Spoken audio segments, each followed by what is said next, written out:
Nahasarika olona maro ny foarabe andian'ny voalohany eto Ambohimalaza, indrindra fa ireo tantsaha mpamokatra avy any amin'ny faritra samihafa.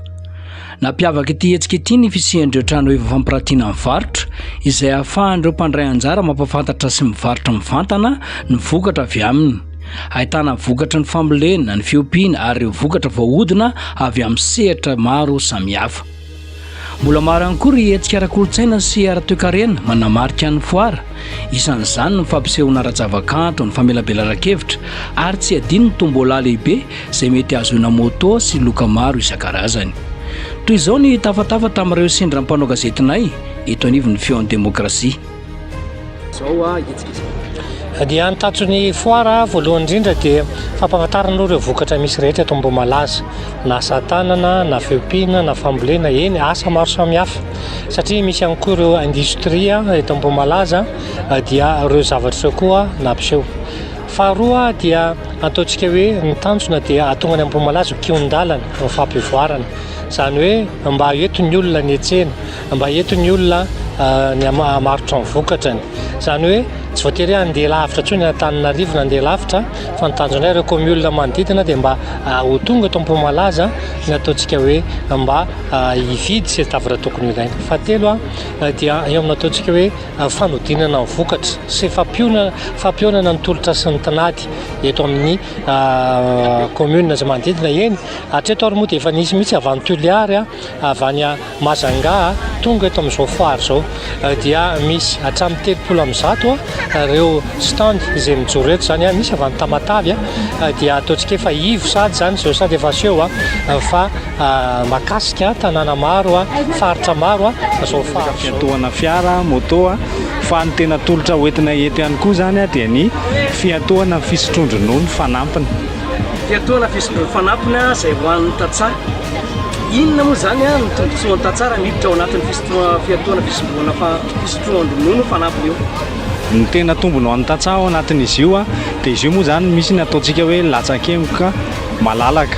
Arak'izay fiteniko izay anazy dia mandoa latsan-kemoka izany ny tantsaha, arak'izay fahananany, arak'izay fahafahany dia iny avy eo no raitsinay mandoa izy isam-bolana, mandoa izy rehefa malalaka, mandoa izy arak'izay tena fahafahany mihitsy dia avy eo rehefa tonga ny 20 taonany dia mandray an'ilay volana rotsany izy miaraka amin'ny zana-bola.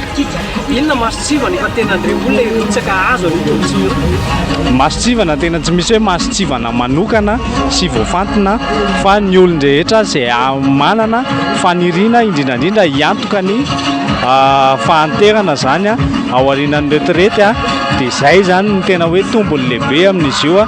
Izy io tsisy frais, tsy misy frais alohany amin'io, misy koa ny intérêt izay raisiny amin'io na ny zana-bola ozintsika, dia izay izany ny tena isany tombony lehibe ho an'ny zareo indrindrandrindra fa ho an'ny tantsaha izay tsy manana tena hoe fidiram-bola manokana isam-bolana, fa arakaraky ny zavany misy, arakaraky ny vokatra dia arakarak'izay ihany koa ny ahafahana miantoka ny hoaviny.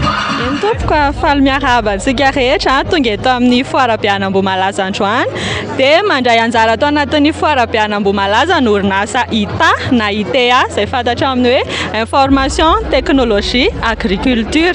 Izay dia orinasa mpanafatra masomboly, dia ny masomboly afaranay masomboly avy amin'izao tontolo izao mihitsy, misy ny avy any Afrique du Sud, misy ny avy any Europe, misy ihany koa ny avy any Asie, arakaraky ny masomboly efa voafantina tsara izy ireo dia efa vita andrana manaraka ny toetrandro eto Madagasikara. Dia tianay tsindriana aloha fa izahay dia eo ambany fanaraha-mason'ny fanjakana mandalo service quarantaine ny masomboly eto aminay, mandalo contrôle amin'ny fanjakana ny masomboly vao tonga, ary manana permis d'importation mazava tsara izay isaky ny manafatra masomboly. Eny tompoko,